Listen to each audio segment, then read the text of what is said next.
This is the first in hopefully a series of Zoom webinars we'll have with a lot of high-profile figures from around the Commonwealth. Tonight we have John Baird with us, who served as Canadian Foreign Affairs Minister and a variety of other roles over the years in Canadian government. Now works in the private sector, but is still involved in kind of Conservative Party politics in Canada. I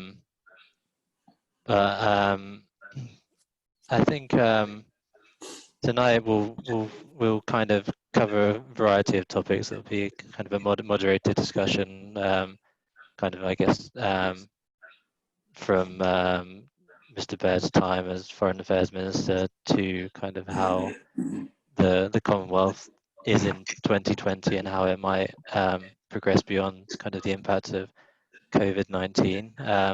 I'll pass you over to Sunil Sharma now, who's our Chief Operating Officer, who will be kind of doing most of the moderation of the evening.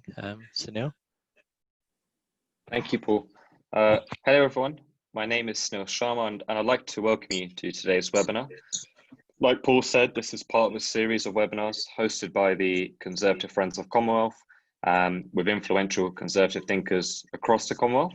I want to point out that a recorded version of this webinar will be available shortly after the end of the broadcast. So today, our webinar is with the Honourable John R Baird. He served as Canadian Foreign Minister, Foreign Affairs, from 2011 to 2015. But before we begin our chat with John Baird, we are also joined by Helen Grant, our Parliamentary Chair, who has been a Conservative MP for Maidstone and the Weald since 2010. So good evening, Helen. Good evening, Sunil, and thank you very much for that introduction. And really great to be with you all virtually this evening at this very special Conservative Friends of webinar. And it's great to have John with us too. We really look forward to hearing what he has to say later. I'd also like to say how absolutely delighted I am to be the new parliamentary chair for the Conservative Friends of the Commonwealth. I'm hugely excited to be taking on this role at what I think is a very special time for the UK's relationship with the Commonwealth. In fact, I don't think it's ever been as important. And I believe too, as we leave the European Union, I think the Commonwealth should be the cornerstone for that outward-looking global Britain that the Prime Minister talks about constantly, and that really is a very important part of his vision. I think there is much that we can do together by way of promoting free trade, democracy and the rule of law. And I do passionately believe that a strong Great Britain actively engaged with a strong and an influential Commonwealth is very good for the Commonwealth. It's good for Britain, and it's good as well for the world over. So I'm therefore looking forward to doing everything I can to champion that relationship, both inside the UK Parliament and outside in the crucial days and weeks and months to come.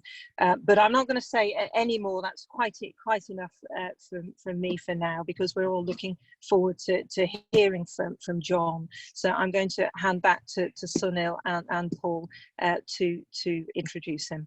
Thank you. Thank you, Helen. We appreciate the time you've taken today in speaking to us, and I'm sure we'll be seeing you again in the near future. Back to the main event, we have with us John R Baird, who, as many of you may know, he has been an instrumental figure in bilateral trade.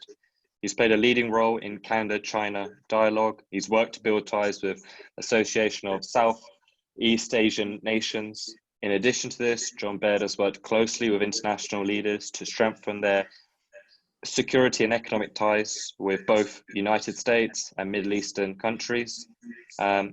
Baird has an extensive political CV. He spent 3 terms as a Member of Parliament, 4 years as Foreign Affairs Minister. He also served as President of the Treasury Board, Minister of the Environment, Minister of Transport and Infrastructure, and the Leader of Government in the House of Commons. John, we're delighted to have you with us today. I thought it'd be good to kick things off with your reflection on your time as Foreign Affairs Minister and your sort of general dealings with the Commonwealth. Great. Well, thank you very much. I'm very thrilled to be with you, and especially thrilled to meet Helen and to hear from her. I am very much an Anglophile. I love London. I love England. Love the United Kingdom, and visit as often as I can. And that's probably been one of the worst things about COVID-19 is I haven't been able to fly across the pond and see friends. When I first became Foreign Minister in 2011, William Hague was one of the first colleagues that called me, and he said, John, it's a very interesting time to be Foreign Affairs Minister, and he couldn't have been more right. The upheaval in the Middle East, with the war in Libya, with the humanitarian crisis in Syria, and the looming threat that Iran posed, it was definitely a fascinating time to become involved in foreign policy in a major way. It was also an interesting time with respect to the Commonwealth. I wish Baroness Scotland well in all that she's doing to try to reform the Commonwealth. So I'll perhaps talk about my time before 2015 and not make any negative comments on the good work that she is doing.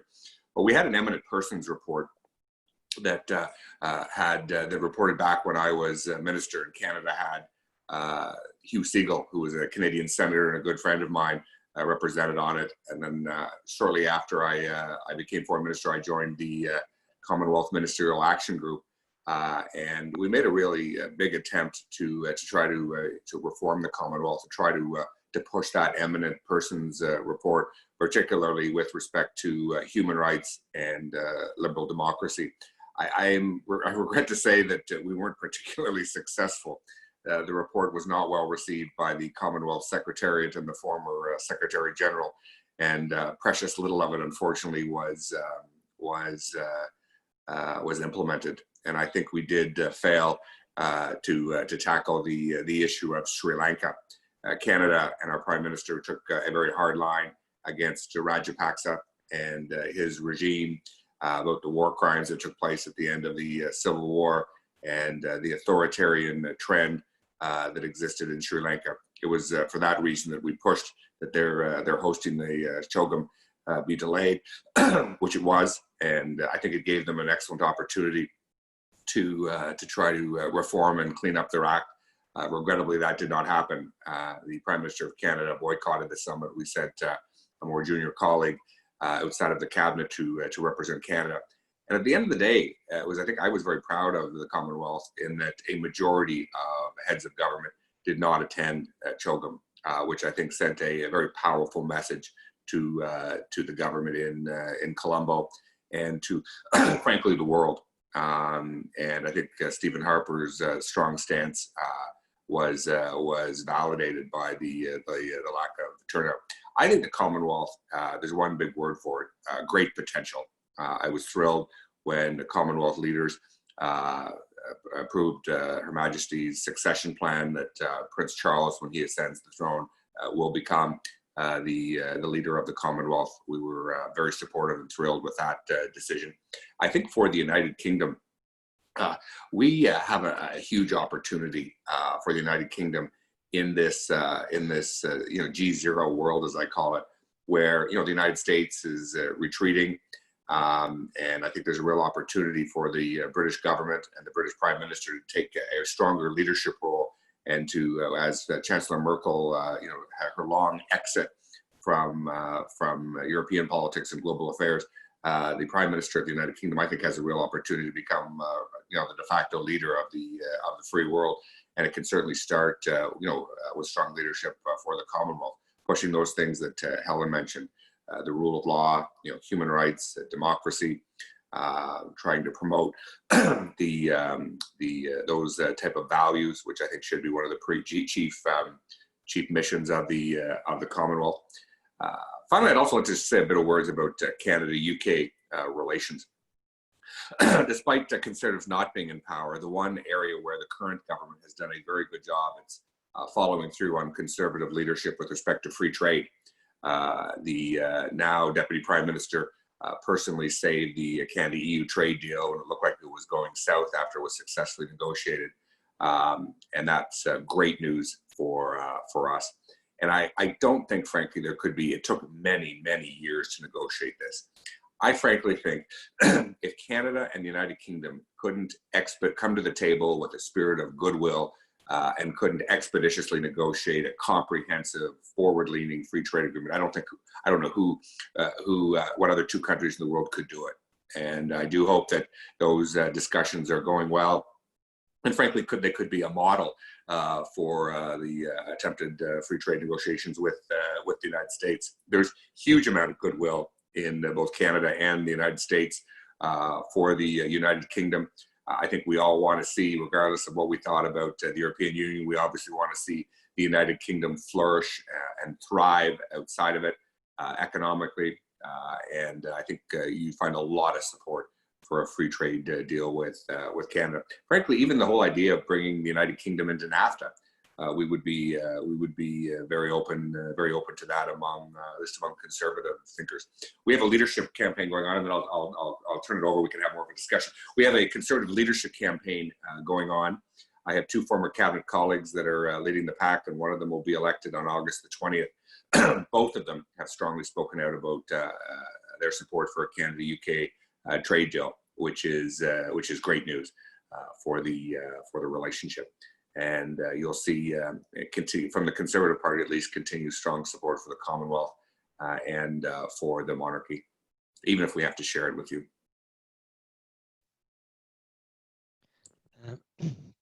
Thanks, John.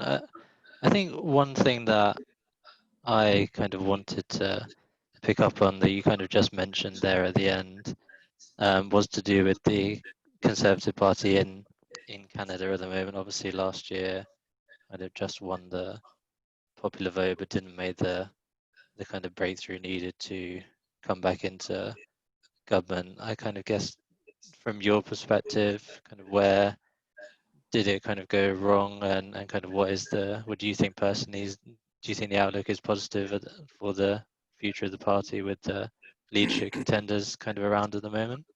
Well, I'm the one to ask, because our leader, Andrew Scheer, after the unsuccessful election, asked me to lead the review of what happened. I mean, I think our leader performed well. We obviously picked up more than 25 seats in the House of Commons. We won the popular vote. We did extraordinarily well in the West.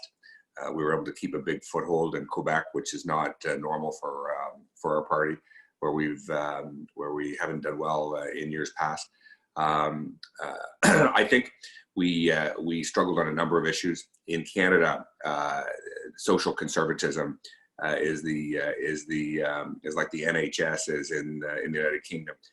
There's always a concern that that the Conservative Party will end gay rights or end abortion rights, and these were exploited very effectively by the Liberal Party. Unfairly, in my opinion. Our leader had been absolutely clear that he had no intention to reopen either issue. In fact, the Conservative Party dropped its opposition to same-sex marriage years ago, and Stephen Harper was in government for a decade and didn't open the abortion issue either. So that was a big reason. We did a very good job on digital media. We have a lot to learn from you. I did get together with the Conservative Party chairman and one of the leader of your digital campaign. I think we did really well in Canada, but you guys were at a different level. So I think we can do better. We can do better there. Where we really struggled is in the Greater Toronto area to pick up seats. We actually lost a seat or two in the Greater Toronto area, and appealing to suburban and urban voters has got to be a huge priority for us, and that's where we fell short. Thank you for that, John. I mean, under the sort of current circumstances, it's hard not to mention COVID-19.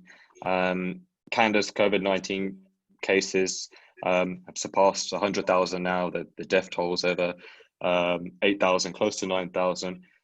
How well do you think the current administration has dealt with the virus? Well, I'll use two examples. Healthcare in Canada is entirely operated by the provincial governments. The federal government writes a check, I think, for 12 or 13% annually, but the federal government, doesn't operate a hospital, doesn't operate any direct public health. I think Trudeau was very, very slow closing the borders, and that was a problem. But I think the provincial governments in Canada have been extraordinarily well. I'm from Ontario province, where I served in the Ontario Parliament for 10 years. Our Conservative government here has done an extraordinary job. They've done just about everything right. And the Premier's polling numbers were atrociously low in February.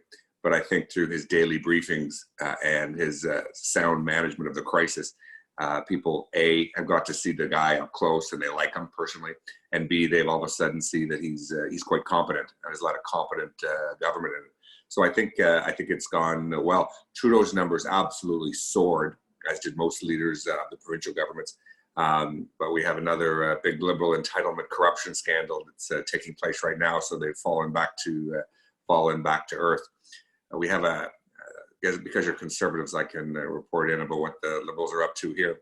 It was the Liberal government tried to give an $800 million contract to a children's charity to manage a student summer job program. And it's suddenly revealed that, the Prime Minister's mother has received almost $300,000 from the group since Justin became Prime Minister, and she received nothing before.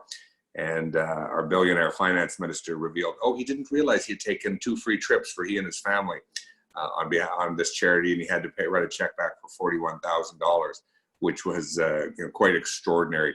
So we have tomorrow, unprecedented in Canadian parliamentary democracy, in the modern era, the Prime Minister is appearing before a committee of the House of Commons he will be found guilty for the 4th time of breaking the law on ethics. And the finance minister will be found guilty for the 4th time when he gets 2 more charges that are being investigated now. When I was president of the Treasury Board, me and the current finance critic was my parliamentary secretary. We brought in the most comprehensive ethics reform in Canadian history to try to tackle Liberal entitlement and Liberal corruption. And 5 years into this new government, they're right back to their old ways. It's interesting, again, talking of Justin Trudeau. I mean, one of the sort of contentious topics is China. It's been well documented how you were able to build stronger and closer ties to China. But we've seen with this current administration, long before COVID, how that relationship has been deteriorating, and some are going as far as suggesting almost a future Cold War between the two countries. We've seen ex-Canadian Prime Minister Brian Mulroney urging a rethink on the China-Canada relationship. What's your take on that situation? Well, the government, I give the government good marks. I think Justin Trudeau's government's done a great job on free trade. I think they did a competent job for the first 18 months dealing with the renegotiation of NAFTA by and large. So, there's some good things he's done. China's been a disaster. He went to China to launch free trade talks 2.5 years ago, and at the last moment told Premier Lee that he wanted a progressive trade agenda with labor rights and women's rights in the trade deal. And they were just infuriated that he jammed them at the last minute with this and sent him home with no launch of the free trade discussions. That angered them. The Canadian government turned down the takeover of a construction company by a state-owned enterprise. That angered them. And then when we signed the renegotiated NAFTA, they had a poison pill saying that Canada couldn't even launch free trade discussions with Canada unless Donald Trump approved. And that was the last straw. And then there was the arrest of Madame Meng, the CFO of Huawei, who was arrested in Canada and is awaiting extradition to the United States. And the Prime Minister was very big on saying that he knew about it in advance. Then all these prominent Liberals came out and said, we should have tipped off the Chinese. And then the Prime Minister was having dinner with President Xi 3 hours after this happened at G20 in Buenos Aires and didn't mention it. And he's obviously very close to Madame Meng and the Huawei founder, her father. So the relationship with China in Canada is at an all-time low. And then we've got the other challenge of 2 detained Canadians, which the government's been working very hard to try to get out with no luck. And now we have, we have 350,000 Canadian citizens living in Hong Kong. And so what's going on in Hong Kong is a huge interest to Canada. then obviously the construction of the islands, and then the whole COVID crisis. I really do fear that not just Canada, but that the West is like slowly going into a Cold War with China. And the last thing the world needs is another Cold War with an arms buildup. I want to see us have strong relations with China to pursue international peace and security. And we can't have, when you have a global trade war, which I do fear is coming from the United States and China, this is how recessions turn into depressions. And we need, I think we need some more adults in the room to try to rebuild ties. We've got to approach China with both eyes wide open. We share common interests, but we don't share common values. And if countries like Canada and the United Kingdom only dealt with people who shared their values, it would be you probably only would have embassies in 30 or 40 countries, because most don't share the fundamental values that define who we are as Canadians and as British, as Brits. I guess kind of you mentioned the US as well, and I think Trump and Trudeau kind of not seeing eye to eye a lot of the time over, I guess, the past 3-4 years since obviously. I actually thought Trudeau did a pretty decent job in managing relations with Trump for the first 18 months and with the renegotiated NAFTA, and I'm glad, because I wanted to succeed. I want my country to succeed, but Trump is a very tough cookie to establish a relationship with. Precious few have been successful at it, certainly over the past 3.5 years. The United Kingdom has a relatively good relationship, and good on you. Do you think if Joe Biden were to come in November, that would be kind of a good thing for US-Canada relations long term? Or I think certainly Biden and Trudeau would be able to work better together. They're both progressives, politically correct. I like Joe Biden. I think he's a great guy. He's a moderate, but he's being pulled so far to the left by factions within his party that it scares me. The challenge we have with the United States, and this happened under President Obama, and it certainly happened under President Trump, is they're not a reliable friend and ally for us. We can't count on them. When I was foreign minister, like William Hague was a completely reliable friend, and the United Kingdom was a completely reliable friend and ally. I found Hillary and John Kerry, generally, with the exception of the environment and John Kerry, was a reliable friend and ally of us, but the president certainly wasn't. And that's a real problem for us. That's why we need to improve our relationship with the UK and the EU to have stronger ties.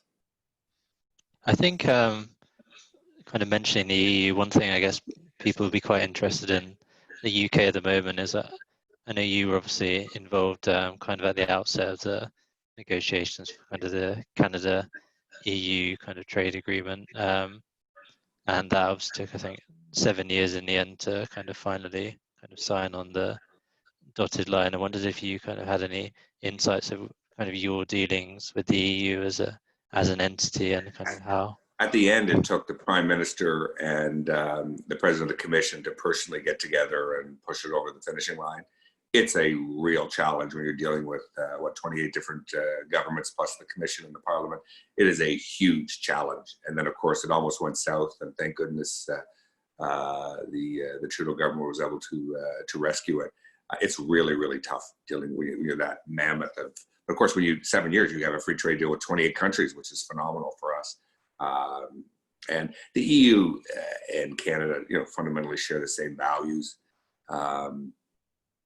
which makes it a great partner. And I would think, though, if you took the Canada-EU trade deal as a baseline, I've got to believe that Canada and the UK could quickly come to a deal. I don't know whether, I don't think was it fluorinated chicken or bleached chicken or something that I hear there's a big deal with the United States. I don't think we'd get caught up in those type of issues.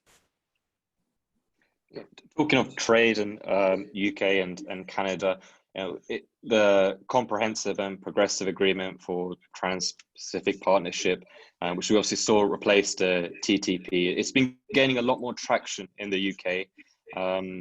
What are your thoughts on the agreement, and what role do you see that playing, especially as we've talked about, we're seeing a rise in protectionist policies across the globe.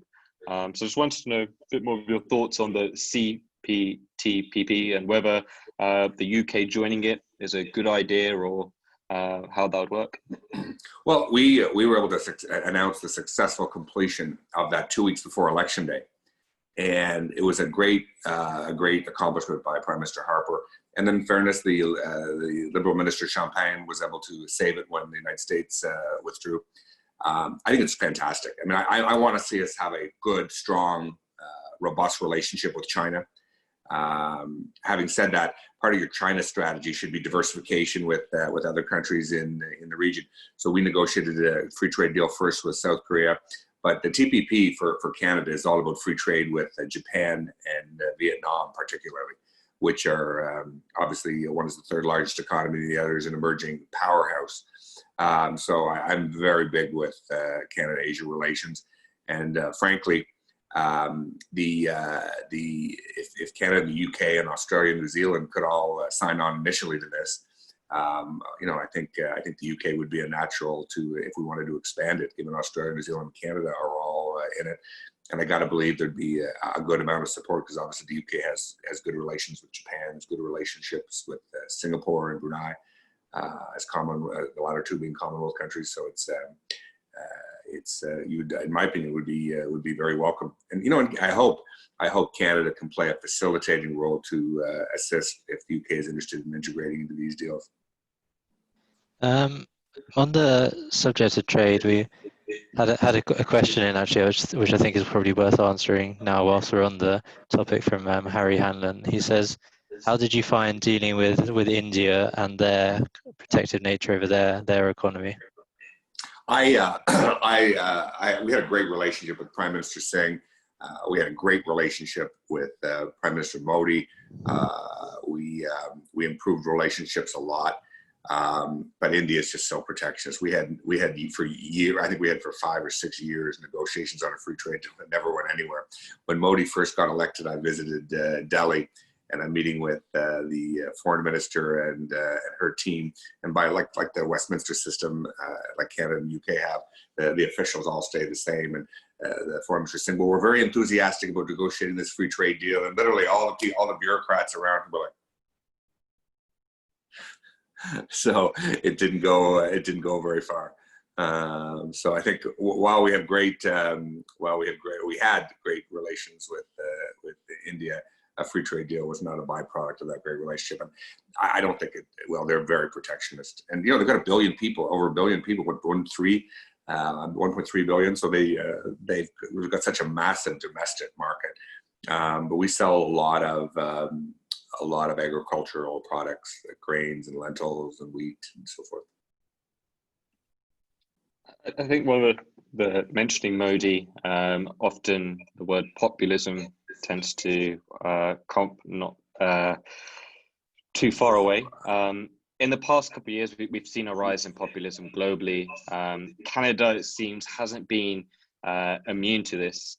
How do you see that affecting Canada in the near future?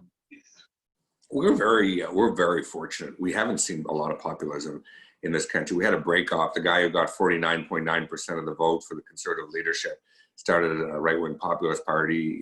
He lost his own seat in Parliament, and no other candidate even got close to 5%. And they got less than 2% overall. So we're not immune to it, but we've been very fortunate. One of the things, you mentioned Prime Minister Mulroney. Prime Minister Mulroney brought in free trade with the United States back in the 1988. The federal election in 1988 was a referendum on his leadership and on that deal. And so we had a big debate about free trade. And since then, Canadians have embraced globalism. We see it as instrumental to our future economic growth and prosperity. The TPP was announced 2 weeks before Election Day. There was barely a ripple in the campaign because the protectionist forces are in retreat, and just not strong. So we're very, very blessed. When you look at how big the TPP, and even Hillary Clinton came out against the TPP that her president had negotiated, because she could see how far left and anti-globalist her own party had become. So we're very blessed. We don't see that anti-globalism. We don't see the populism. But we've always got, I think, as a conservative, as a Tory, I think governments and the Tory party's always got to be mindful to bring the people along with you, and to not let things get out of control. Like illegal immigration, there's strong pushback towards it. And when people saw, RCMP police officers helping people fleeing the vicious regime in Vermont through snowbanks, walking across the Canadian-Vermont border, that did not impress Canadians. And I think we need to keep those things in check so that we can maintain strong support for globalism, strong support for a very open immigration system. Talking of immigration, I think under your term as in government, I think you brought in more immigrants than any other Canadian government at the time. And that's been applauded and criticised. With the UK leaving the European Union, it's not criticised that much. I mean, there's very little criticism. Really very, very little. I think in the 2011 election, we actually won the immigrant vote in this country, right, which is unprecedented for a Conservative Party here. And I just moved from a condominium building that is majority Asian. Toronto, a majority of the people who live in Toronto, the 2.7 million people who live in the city of Toronto proper, were not even born in Canada. And I think most Canadians not just are comfortable with that, but they embrace it. The reason I bring it up, it's quite a contentious issue in the UK. It was cited as a key reason as to why we're leaving the European Union, and we now, in the foreseeable future, will have the ability to control our own immigration policy. So I wanted your thoughts on, do you think the UK would serve well in using a similar approach to the Canadian point system? Yeah, absolutely. It's not, we need obviously more. We want to have, young people that can integrate well into Canadian society. So the capacity of them to speak English or French is a huge bonus. But obviously we need more young people to fuel economic growth. And so and then look at specific trades. So I think the point system would be a great place to start. You don't have to reinvent the wheel. You can look what's worked in other like-minded countries. I know like I said, I was talking about we could learn from the Conservative Party in the UK about how they've been successful. There's certainly things you can, and we've obviously learned a lot from you. We have the Westminster system. We share the same head of state, the same liberal democracy, basically.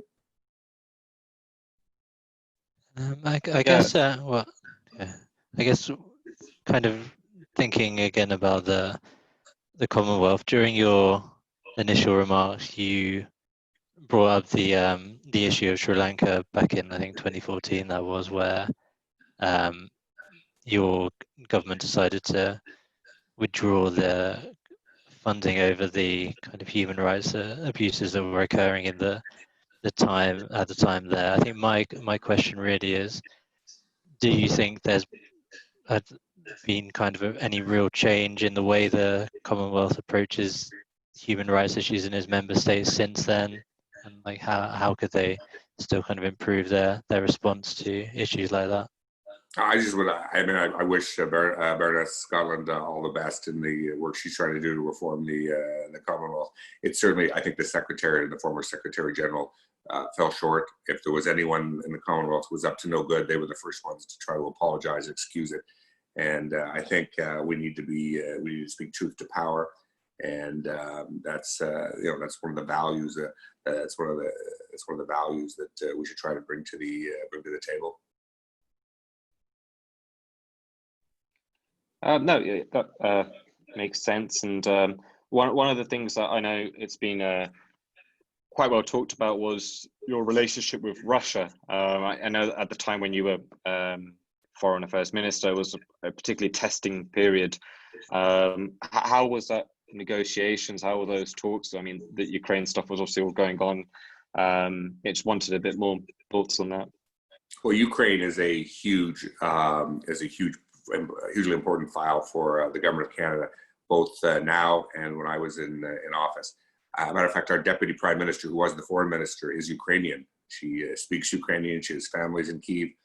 And I think there's been no change in policy with the current government and the former government. So we took a pretty hard line when they tried to redraw the borders of Europe, and then annexed Crimea, and then occupied eastern Ukraine. It's just not acceptable in this century for one country to brute force to redraw the borders of Europe. We saw the damage that did in the last century, and that had a huge effect on the Canada-Russia relationship.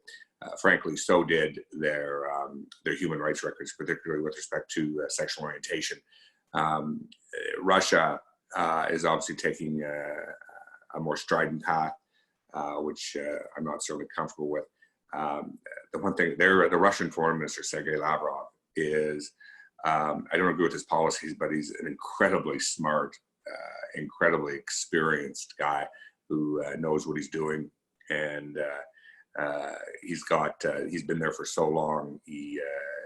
I've never seen anyone who could, recite facts from, 3 centuries ago to justify some of the actions that he's taken. So our relationship with Russia soured considerably with the gay rights issue, and then more profoundly with Ukraine.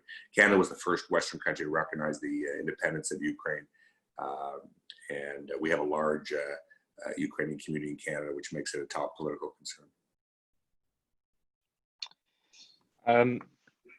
Sort of going back towards your earlier comments on Boris Johnson, I've heard you say in the past where you believe Boris Johnson has the capacity to be the next leader of the free world, especially with the direction the United States of America are heading in. I want to hear more of your thoughts on Boris Johnson, how you think he's doing under his current leadership, and has much of your opinion changed during the COVID situation, or is it still sort of just similar? I thought the campaign, his campaign was brilliant, simple and successful. He took big risks, which leaders have to be successful. And I think I'd be a huge Eurosceptic. I probably would have voted Remain, but the country couldn't go on just being paralyzed with that issue. And it took his leadership to, and it was not pretty. Some days it was pretty ugly, but at least he was able to bring closure to it, and hopefully the United Kingdom can move on and be prosperous going forward. Talking of EU, where do you think the EU is heading? Do you think it's reached its peak and it's going to start to plummet, or?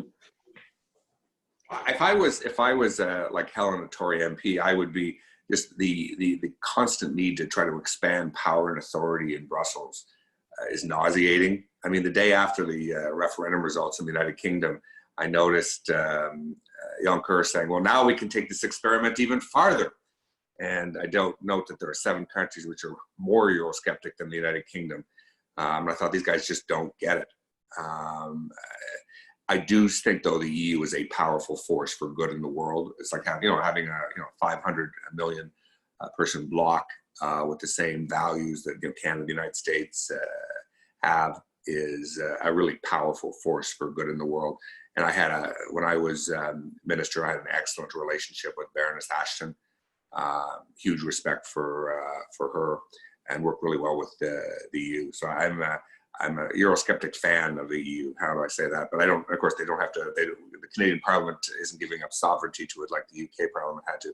I do think it is, every single reform that Eurosceptics in the UK had about the EU, at one point the British government agreed to, which I do think the challenge for the UK, if they had voted to remain, was at every single meeting when people want to further centralize, take the experiment further, the UK would be the skunk of the garden party, pushing back. So it's it wouldn't have been a healthy marriage had they voted to remain, in my opinion. So I think there's strong arguments on both sides. again, you know, we touched on it earlier about the 7 years it took for the agreement with the EU to take in place. And I know you've mentioned how, you know, you think the Canada and UK have the ability to, you know, have a trade agreement in place fairly sharpish. What obstacles do you see in a Canada-UK trade deal, if any? And how would, playing devil's, how would you play if you were still in charge that relationship? If I was Prime Minister of Canada today, I'd meet with Boris Johnson and say, can we both make a personal commitment? We're going to instruct our negotiators to get to work and set a deadline and get this done. I think he's going to need leadership from the top. I have to say, as a conservative, I'm always wary of the bureaucracy. But our trade officials in Canada are extraordinary people. Like we've just done the renegotiated NAFTA, EU, TPP, so they're at the top of their game. They're probably one of the best bureaucracies. That public policy area is probably one of our strongest bureaucracies. They're phenomenally successful, and a lot of confidence at the political level with them. And they've served Canada well in the previous and the current government. I think it's good. It does take leadership from the top. And it's good to hear your sort of take on that. One of the things that we've got a question coming in. You're obviously a foreign minister at a very challenging time in 2011. You're still recovering from the financial crisis. You had the Arab Springs, period of war. What would you say were some of your memorable experiences? And would you consider returning to politics at some stage? I'm in recovery on the politics. I'm a recovering politician. I'm only out 5 years, so it's too soon to think about that. I was encouraged to seek the leadership of the Conservative Party. And I suspect I could have won, but I made the decision that I'm a happy man. I served in 10 different cabinet jobs, 10 years in Ontario politics, 10 years in Canadian politics. That was a good run, and I think too many people stay for too long, and that's not a good thing. It's better to leave while the crowd is still cheering. I think as foreign minister, I was really proud that we could be a staunch and strong supporter of Israel, but have incredibly good relations with the Sunni Arab world. That's a great accomplishment. We were able to dramatically increase the relationship with Beijing and get a lot of things done for Canadians, nuclear cooperation deal, a foreign protection promotion agreement. We were able to get better access for Canadian agricultural exports, an R&B trading hub in Canada. And I could go on. There was just a lot we were able to accomplish. But also the relationship with the Five Eyes will always be the strongest part of foreign policy for Canada. The UK, the United States, Australia, New Zealand, those are probably the countries that we share most of interests and values with. And they were incredibly strong. Frankly, under Labour or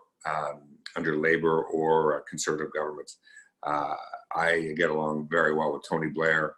I get along very well with Kevin Rudd in the United Kingdom, and we share so many of the same values that the labels and domestic politics never got in the way, which I think is great.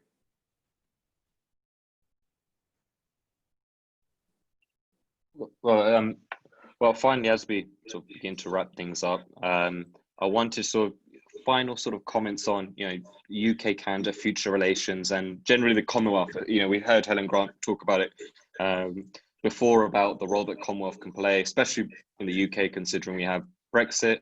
I wanted to get your final thoughts on Canada's future with the Commonwealth and where the UK in the next 5-10 years fits in as part of that. Well, the UK can provide leadership that no one else can provide based on the historic reality. And I'd like to see the UK and Canada step up their engagement with the Commonwealth. In my time there, our success was lacking and wanting, but hopefully in the post-EU period for the UK, that can be a place we can get to put more energy and get more success. I think it has great potential, particularly on the interests and on the values side. And you look at countries in the Commonwealth. You look at Nigeria, the huge potential there. You look at the growth that's anticipated in Africa. You look at the powerhouse that is India, huge potential. Yeah, definitely. I think there's a lot of scope there in the Commonwealth for other countries to, outside of the kind of the UK, the Canadas, the Australia, New Zealand, to step up and take more of a leading role, especially India and Nigeria and countries like that. I think now though, running out of time is pretty kind of best to wrap things up. I just want to say thank you so much, John, for your time this evening. It's been quite a wide-ranging kind of discussion, not just about the Commonwealth, obviously, but around Canada as well. And I just want to say thank you to everyone for joining. Like we said earlier, this is first in a series of webinars. We've got another one on the 11th of August with Malcolm Turnbull. And something we want to do is get more perspective like John's from around the Commonwealth, not just that UK-based perspective. And just thank you once again for everyone. And I'll pass back over to Sunil to wrap up. Yeah, I'd like to echo Paul's comments. It's been fantastic having John here speaking with us today. A fantastic insight into the future of the UK and the Commonwealth and the role it can play. And it's good to see a lot of positivity coming from another member state of the Commonwealth. So it's pleasing to see. Yeah, thank you again, John, for your time. Hopefully we can hear from you again sometime soon. And best of luck in the future. Thank you so much for having me. Cheers, John. Cheers. Thanks, everyone. Thanks.